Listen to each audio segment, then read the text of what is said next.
Hello दोस्तों, मैं अंकुर वर्मा आपका स्वागत करता हूं आपके अपने YouTube channel online agriculture lovers पर। आज की क्लास में हम पढ़ने वाले हैं एक नया सब्जेक्ट जो एग्रीकल्चर के स्टूडेंट्स हैं, 12th में हैं और एग्रीकल्चर से पढ़ रहे हैं, उनके लिए इम्पॉर्टेंट है। और जो यूपी कैडेट की तैयारी कर रहे हैं उनके लिए भी बेहद इम्पॉर्टेंट है। आज का हमारा जो सब्जेक्ट है वो है एनिमल हस्बेंड्री या पशुपालन। तो हम पहले देख लेते हैं पशुपालन है क्या। इसकी डेफिनेशन अगर देखें हम, डेफिनेशन या परिभाषा, तो पशुपालन है क्या। तो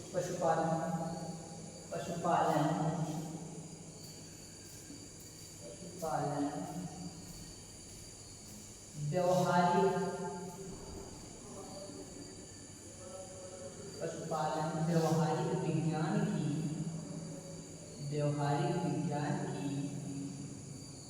वह शाखा है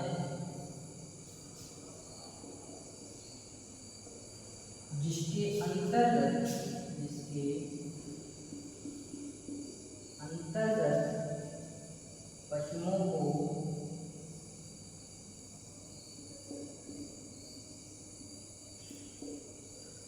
मितव्यतापूर्वक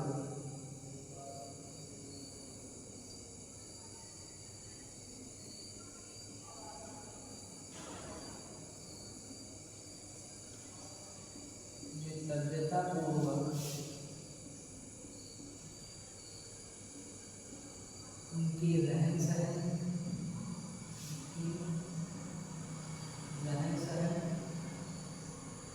भोजन व्यवस्था,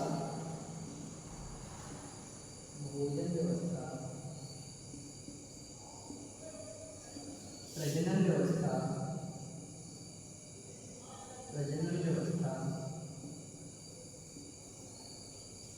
एवं चिकित्सा आदि का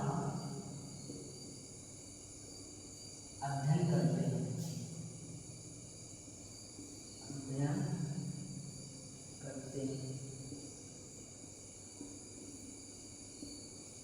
ये पशुपालन है, इसमें हम पशुओं को उनको मितव्यतापूर्वक, उनको मतलब कि प्यार से उनके रहने, खाने, प्रजनन व्यवस्था और उनकी जैसे बीमार हुए पशु उनकी देख रेख आदि का अध्ययन करते हैं। तो हम इसमें देखते हैं कि जो पशु हमारा है, सबसे पहले जो पशु है कब पालतू बनाया है। पशु है सबसे पहले जो हमारे पशु हैं कौन कौन से, पहले देख लेते हैं सिलेबस में हमारे कौन कौन से। गाय, भैंस, बकरी और भेड़, चार ही पशु हमारे सिलेबस में, और हम चारों के बारे में पढ़ेंगे। लेकिन आज हम आप लोगों को इंट्रोडक्शन में डेफिनेशन और गाय के बारे में, भैंस के बारे में, बकरी और भेड़ के बारे में थोड़ा थोड़ा बताएंगे। तो सबसे पहले देख लेते हैं जो हमारा पशु है कब पालतू बनाया गया, कब सर्वप्रथम पालन किया गया पशु का, जिसमें गाय, बकरी और भेड़ इन तीनों का जो पालन स्टार्ट किया गया वो 6000 ईसा पूर्व स्टार्ट किया गया। 6000 ईसा पूर्व, लगभग 6000 ईसा पूर्व हमारा जो गाय और बकरी और भेड़ का पालन था स्टार्ट कर दिया गया था। और जो भैंस है, भैंस का जो पालन 2200 ईसा पूर्व पालन स्टार्ट किया गया था। तो आप लोगों को समझ में आ गया होगा। ये इम्पॉर्टेंट है, कभी कभी पूछ देता है कि गाय को जो सर्वप्रथम पालतू बनाया गया था, पालन स्टार्ट किया गया था, कब स्टार्ट किया गया था, तो हमारा 6000 ईसा पूर्व स्टार्ट किया गया था। बकरी, भेड़ और गाय तीनों का 6000 ईसा पूर्व, और जो भैंस है, भैंस का हमारा 2200 ईसा पूर्व स्टार्ट किया गया था। तो अब हम देख लेते हैं थोड़ा गाय, आप लोगों को समझ में आ गया होगा तब पालन स्टार्ट हुआ। तो हम देखते हैं गाय। गाय गाय का जो जूलॉजिकल नेम होता है वो होता है बॉस इंडिकस। ये हमारी देसी गाय होती है, देसी गाय, देसी गाय। और ये होती है, इनमें कुबड़ पाया जाता है, कुबड़, कुबड़ पाया जाता है।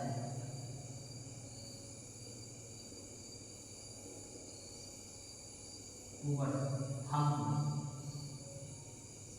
पर पाया जाता है, कुबड़ हम पाया जाता है। और वो दूसरी होती है विदेशी, ये हमारी देसी हो गई, और दूसरी होती है विदेशी, और दूसरी होती है हमारी विदेशी, विदेशी, जिनका जूलॉजिकल नेम होता है boss taurus, taurus, boss taurus. ये होती है विदेशी गाय, विदेशी गाय। इनमें कुबड़ नहीं पाया जाता है, जो विदेशी गाय होती है कुबड़ नहीं पाया जाता है, नहीं पाया जाता है, कुबड़ नहीं पाया जाता है। हम प्लेस होती है, ये हम प्लेस होती है, इनमें कुबड़ नहीं पाया जाता है।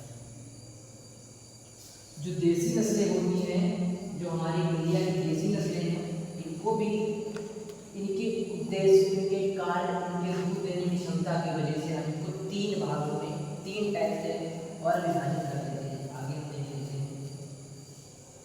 हमने बताया कि जो गाय हैं 2 टाइप की हैं, देसी हैं और विदेशी हैं। जो देसी गाय हैं उनमें कुबड़ पाया जाता है, और जो विदेशी गाय हैं उनमें कुबड़ नहीं पाया जाता है। और हम देख लेते हैं हमारी देसी गाय, देसी गाय, देशी गाय, देशी गाय जो हमारी है, ये भी 3 प्रकार की, इनके उपयोग के आधार पर इनको 3 प्रकार से बांटा गया है। एक होती है दुधारू, दुधारू नस्लें, दुधारू गाय होती है। दूसरी होती है द्विकाजी, द्विकाजी नस्लें। और तीसरी होती है हमारी भार वाली नस्लें, भार वाली नस्लें। दुधारू नस्लें क्या होती हैं? जिनको हम बेसिकली सिर्फ और सिर्फ दूध के पर्पज से पालते हैं, और इनकी जो नर होते हैं, जो बछड़े होते हैं, वो थोड़ा वर्क करने में थोड़ा सुस्त रहते हैं, तो इनको हम सिर्फ दूध के पर्पज से पालते हैं। इनमें कौन कौन सी नस्लें आती हैं? साहीवाल, लाल सिंधी,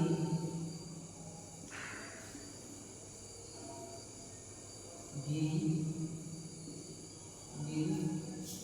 और अपनी देवनी। ये 4 नस्लें इसमें पाई जाती हैं, जो कि दुधारू होती है और दूध के पर्पज से पाली जाती है, जो भारत की सर्वाधिक दूध देने वाली नस्लें हैं। दूसरी हमारी होती है दुकानी नस्लें। वो नस्लें, वो गायें जो दूध और दूसरे भार और उनके जो नर होते हैं वो थोड़ा वर्क करने में थोड़ा अच्छे होते हैं दूध के पर्पज से, और उनके नर से जैसे कि जुताई की जाती है, ये वर्क लिए जाते हैं, उसके पर्पज से ये दुकानी नस्लें होती हैं। बाहर उनके जो नर होते हैं बाहर ढोने में सक्षम होते हैं, इसलिए इनको 2 कामों से हम जानते हैं, इसलिए इनको हम लोग दुकाजी कहते हैं। दुकाजी नस्लें कौन सी होती हैं? जो 2 कामों के लिए पाली जाती है। हरियाणा, हरियाणा, थार पारकर, थार पारकर, अंगोल, कॉकरेज, कॉकरेज, कॉकरेज, कॉकरेज, कॉकरेज और आ जाती है अपनी राठी। वो नस्लें जो दो कामों की वजह से पाली जाती हैं। पहला, दूध भी ठीक ठाक देती हैं, और दूसरा, उनकी जो नर होते हैं वो कृषि कार्य करने में सक्षम होते हैं, तो इसीलिए इनको हम दुकाली नस्लें कहते हैं। तीसरी हमारी होती है भार वाली नस्लें।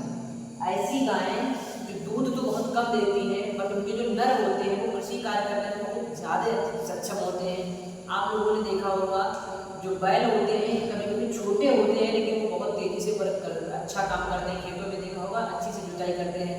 लेकिन जो हमारे दुधारू नस्लें होती हैं, इनके जो बैल होते हैं, जो इनके नर होते हैं, वो अच्छा काम नहीं कर पाते हैं, वो मतलब सुस्त होते हैं, और इनकी जो गायें होती हैं वो अच्छा दूध देती हैं। बट जो भार वाली नस्लें होती हैं, इनकी गाय दूध थोड़ा कम देती है, और इनके जो नर होते हैं वो कृषि कार्य करने में बहुत अच्छे होते हैं। तो कौन कौन सी इसमें आती है? इसमें हम आती है सबसे पहले अमृत महल, नागौरी,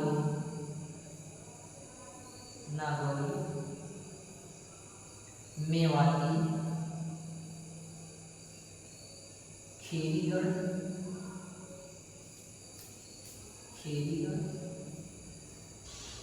आदि आती है इस भार वाली में। तो आपको समझ में आ गया होगा कि जो देसी नस्लें होती हैं जो इंडिया में पाई जाती हैं, बेसिकली इंडिया में पाई जाती हैं, वो 3 प्रकार की होती हैं: दुधारू, दुकाजी और भार वाली। दुधारू वो होती हैं जिनको दूध के पर्पज से पाला जाता है, दुकाजी वो होती हैं जिनको हम दूध के पर्पज से भी पालते हैं, और उनके नर कृषि कार्य करने में भी सक्षम होते हैं, इस वजह से हम दुकाजी उनको कहते हैं। और जो हमारी भार वाली होती हैं, भार वाली गायों को हम इस वजह से पालते हैं, उनका मतलब थोड़ा लीटर 1 से 2 लीटर तक दूध देती हैं, और इनके जो नर होते हैं वो कृषि कार्य करने में बहुत ज़्यादा अच्छे होते हैं, इसलिए हम इनको पालते हैं और इनको भार वाली किस्म में रखा गया है। अब हम देख लेते हैं इसके आगे। गाय को तो हमने देख लिया, 3 टाइप के पाल, दुधारू, दुकाजी और भार वाली। अब हम देखते हैं आगे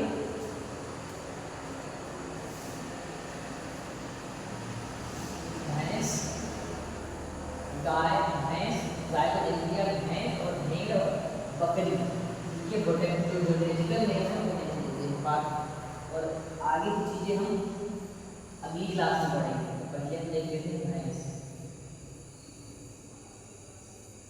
बकरी और भेड़, यही आप लोगों के सिलेबस में है। गाय को तो मैंने बता दिया, उसका होता है बॉस इंडिकस, जो इंडिया की होती है उसको बॉस इंडिकस उनका जूलॉजिकल नेम होता है, और जो विदेशी होती हैं बॉस टॉरस होती हैं। जो देसी होती हैं उनमें हम पाया जाता है, मतलब कि ऊपर जो यहाँ देखा हुआ गर्दन के जस्ट पीछे ऊपर होता है, ऊपर होता है, वो इंडियन होती है। और जो गाय बिल्कुल बराबर होती हैं, सपाट एकदम होती हैं सर से लेकर पीछे पूंछ तक, तो वो गाय हमारी विदेशी गाय होती हैं, उनमें कुबड़ नहीं पाया जाता है। तो हम भैंस देख लेते हैं। भैंस का जो जूलॉजिकल नेम होता है बुबैलस बुबैलिस, इनका जो जूलॉजिकल नेम है बुबैलस बुबैलिस। और जो बकरी का होता है जूलॉजिकल नेम कैप्रा हिरकस,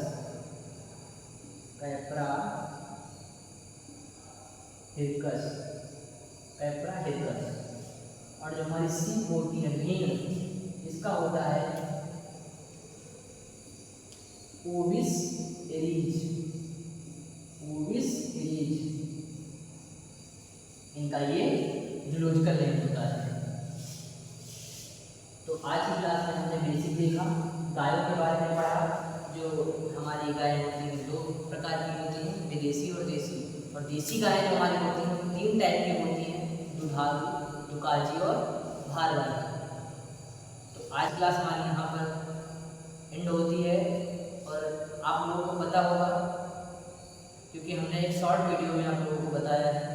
हमारा चैनल जो ऑनलाइन एग्रीकल्चर लवर्स है, इस चैनल पर यूपी कैडेट 2025 की तैयारी और जो 2025 के स्टूडेंट यूपी बोर्ड 11th और 12th यूपी बोर्ड देने वाले हैं, उन लोगों के लिए एकदम फ्री क्लासेस चलाई जा रही हैं, वो हमारे चैनल से जुड़कर एकदम अच्छे से तैयारी कर सकते हैं।